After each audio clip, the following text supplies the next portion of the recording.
விளக்குகள்லே பல வகைகள் இருக்கு இல்லையா? காமாட்சி அம்மன் விளக்கு, அகல் விளக்கு, குத்து விளக்கு, ஏன் விசேஷ நாட்கள்ல பச்சரிசி மாவுல விளக்கு பண்ணி மாவிளக்கா விளக்கேத்திட்டு நமக்கு சாப்பிடவும் செய்வோம். அதே மாரி இன்னொரு சிறப்பு வாய்ந்த விளக்கு தாங்க இந்த பஞ்சகாவிய விளக்கு.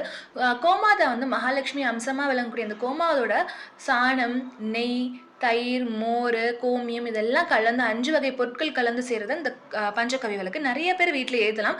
இதை செவ்வாய்க்கு வெள்ளிக்கிழமை ஏற்றும் போது வீட்டில் வந்து வேள்வியோ இல்லை ஹோமமோ செஞ்சதுக்கான சமமாக இருக்கும். நான் வந்து போன வெள்ளிக்கிழமை ஏற்றிருந்தேன். ஒரு தட்டில் வந்து பெரிய அகல் விளக்கு அகண்ட தீபத்தில் வந்து உப்பு தீபம் வந்து மகாலட்சுமிக்கு ரொம்பவே பிடிக்கும். அந்த உப்பு வச்சு அதுக்கு மேலே பஞ்சகவ்ய விளக்கு போட்டு நம்ம பண்ண வாசனை பொடியும் நெய்யும் கலந்து நான் விளக்கேற்றிருந்தேன். கண்டிப்பாக இது ஒரு வேள்வி செஞ்சதுக்கான சமம்னால நம்ம நெய் தான் ஊற்றணும், நல்லெண்ணையோ வேறு எந்த எண்ணெயும் ஊற்றக்கூடாது.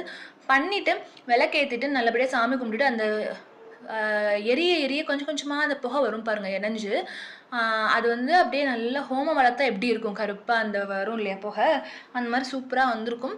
அந்த எரிஞ்சு சாம்பலானது வந்து நம்ம விபூதியாகவும் யூஸ் பண்ணிக்கலாம், இல்லை நார்மலாக அப்படியே டிஸ்போஸும் பண்ணிக்கலாம். அது ஒன்றும் இல்லை.